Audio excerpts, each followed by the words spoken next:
Back when I was a kid, I had a babysitter who was basically a second mother to me. I mean, the lady raised me from an infant to like a 11-year-old child, so I feel the title of second mother is fitting. Either way, one time she gifted me a video game. I don't know the exact occasion. It could have been anything from my birthday to a congratulations you're going to middle school present, because it mattered back then. The game was called Eternal Eyes. I remember liking the game, but I don't remember beating it. I didn't beat it because I'm a buffoon and wound up breaking the disc on accident. So I've come back after all of these years to complete the game. And now I'm here to tell you all about Eternal Eyes, the other PlayStation 1 Pokemon clone.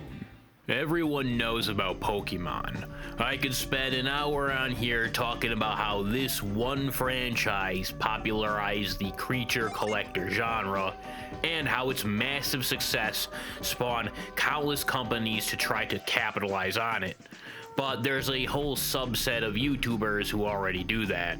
The PS1 is actually no stranger to the creature collector genre, the most well-known being the Digimon World Series or the Jade Cocoon duology. Then you get a little bit more obscure with the Monster Rancher games and so on.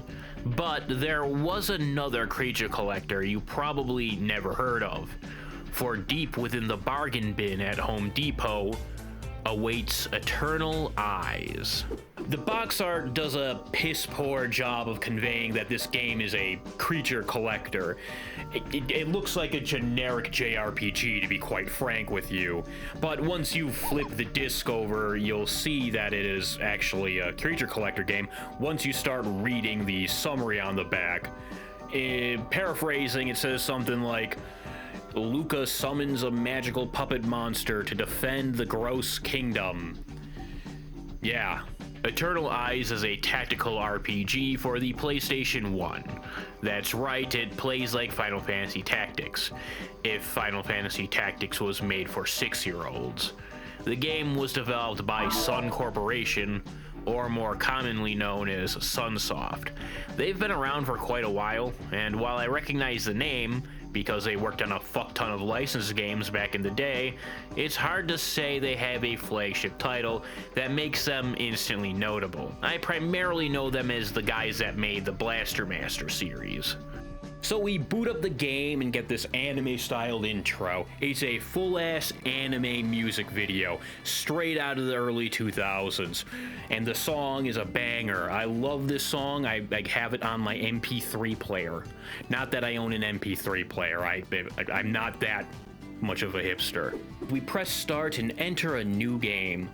Immediately we're taken into a cutscene.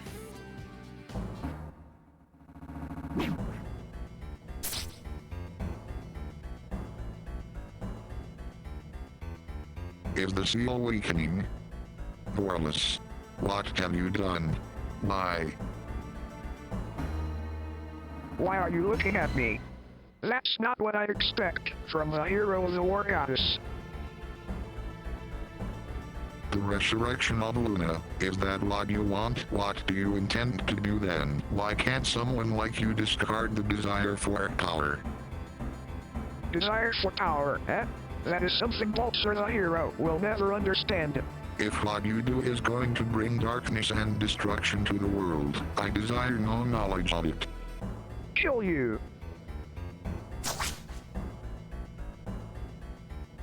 You who?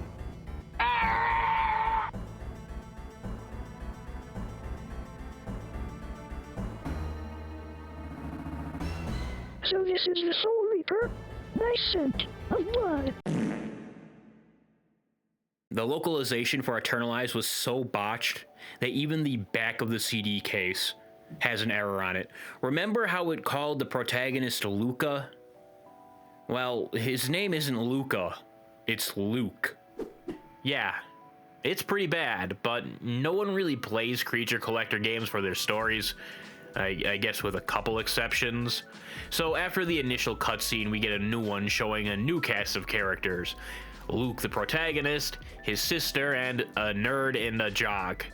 All of these characters don't matter except for Luke. They find a tiny treasure chest that magically transforms into a giant treasure chest with a red ball in it. Back at home, one of the balls crashes into a wall, revealing a hidden room with a note telling Luke and his sister to go to the Goondocks.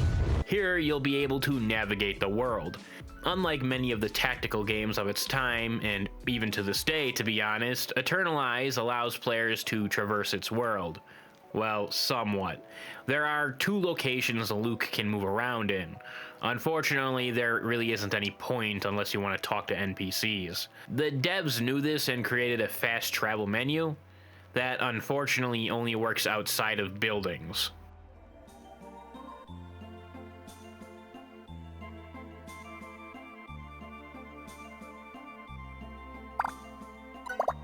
Bruh.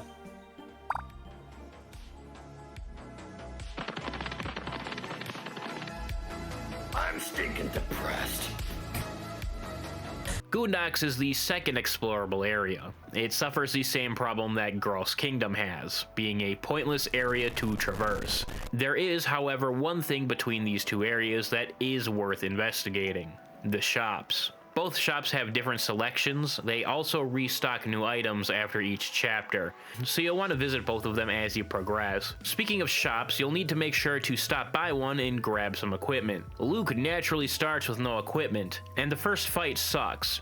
Not because it's hard, but because it's boring. Before combat, a preparation menu will appear. This allows you to adjust equipment. You can't do much here right now, so after equipping whatever weapons you want, engage in combat. So I said this first battle sucks, and the reason it sucks is because this game is a turn-based strategy game, and you're playing with 1 unit. I know it's the intro battle, and it's supposed to teach us the basics of how the game plays, but come on, man. After beating 6 adorable creatures to death, another cutscene plays, where we see the creation of magical puppet monsters. Long story short, we throw a jewel at a puppet, and it comes to life. Puppets are bound to the person who created them. They're basically slaves. There is a little bit more nuance here, but I want to move on to combat before I get into puppet creation and evolution mechanics. Luckily, the next zone, the Forbidden Forest or whatever the hell they call it, has just that. We interrupt the previously scheduled programming to bring you late and breaking news. You should be following Nihilistic Nerd on Twitch.tv. Oh, what the fuck? Oh, wait, why is Why? he shooting me? Why he killed me first? Damn it, I'm paralyzed. Attempted robbery? What do you mean I bought everything. He just I bought a bunch of stuff from him and he's like, thief, and then shot. I'm like, what? Like, I paid you money, you fucking Jew. You bitch ass.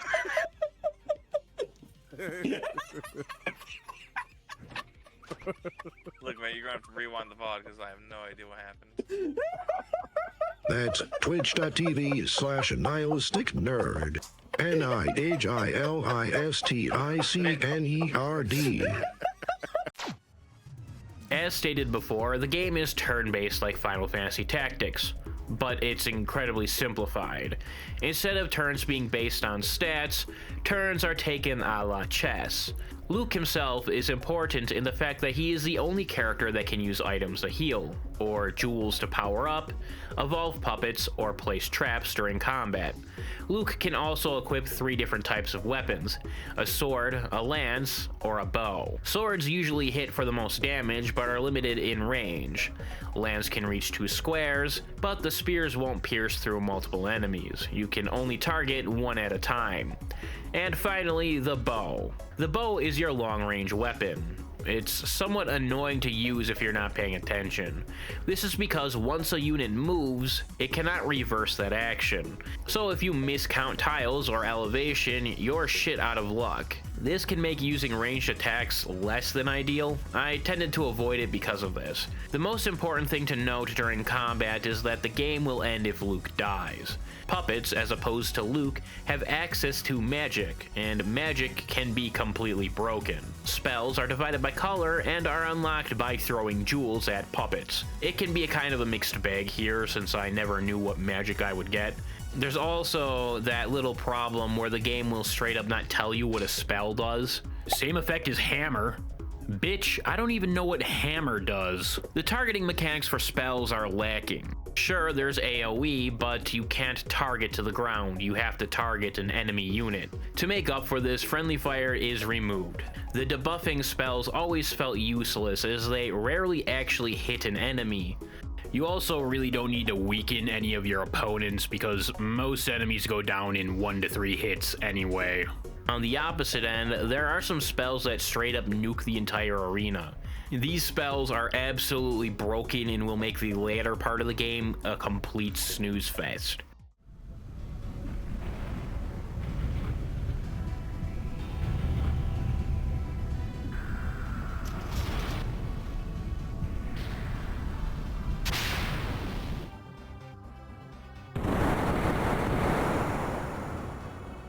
This is made even more broken given that upon level up, a unit will completely recover all HP and MP, so you can really pull off some absolute bullshit. If a puppet dies, it will return to the doll state. Luke can throw a jewel to create a new puppet. The level is associated with the doll itself, so the stats will at least be somewhat okay. But they also lose every spell they had.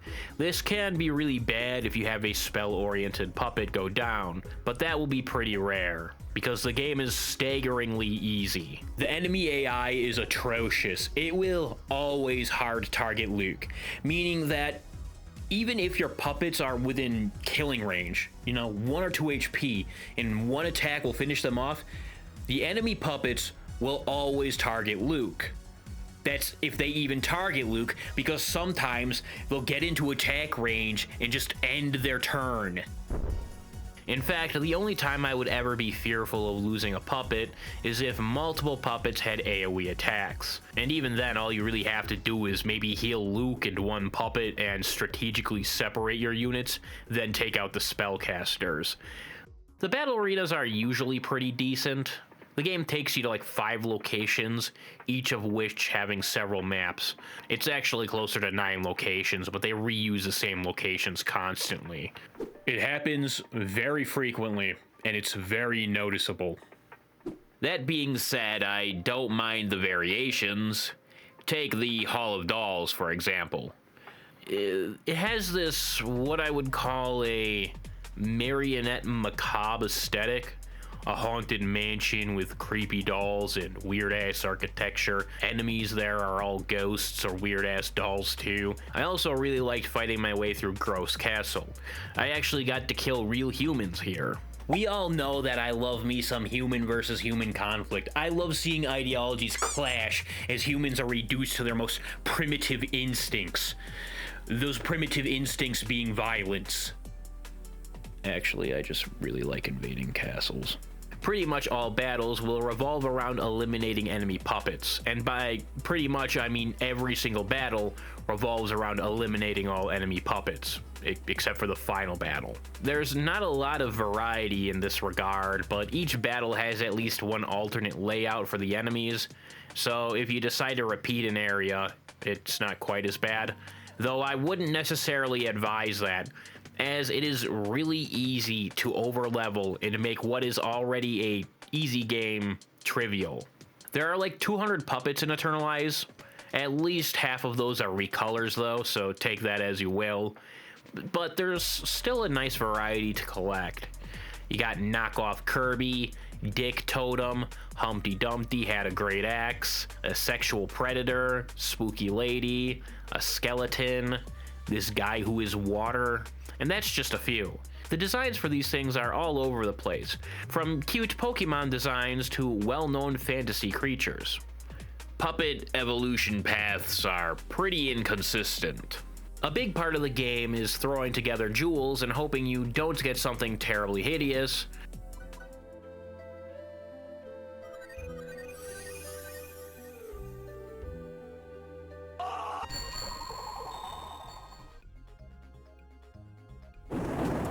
or something that completely contradicts the role that the puppet previously had. To understand puppets is to understand jewels. Jewels are a key ingredient in puppets. They determine the evolution path, alter its stats, unlock spells, and further evolve it. Jewels come in a variety of 6 colors: red, blue, green, yellow, pink, and white. And within those colors are 4 variants: Holy, Beast, Wisdom, and Power. You'll want to collect a variety of jewels. However, farming for jewels presents the issue of easily overleveling your party. It's kind of a catch-22 in that regard. Eternal Eye's graphics are okay. It's a style I like, but at the same time, the graphics aren't anything to write home about given the time period it launched in. The sprites themselves don't look that bad, but it all falls apart once the camera zooms in and the pixels distort. Also, a lot of the animations are like 1 frame, so that's not great either. This makes the final result look kind of sloppy. There are other games like Breath of Fire 4 and Final Fantasy Tactics that do it a lot better. I like the art direction, but the graphics are just not great. But what is great is the soundtrack for this game. If you've watched my other videos, you'll probably recognize the World Map song. I've used it consistently on my channel for the last probably year and a half. It's a song that has gotten stuck in my head for years.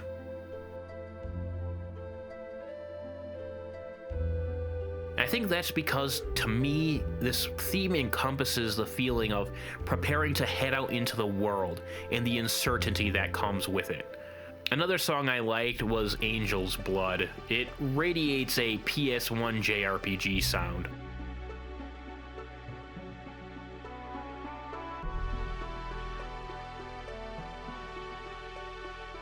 Overall, a lot of the songs have a somber feel to them, but it isn't always like that. I mean, listen to the shop theme.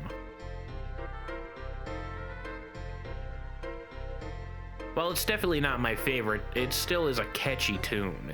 I kind of want to circle back around to the story. Like I said, the story is lacking. What we get feels unfinished.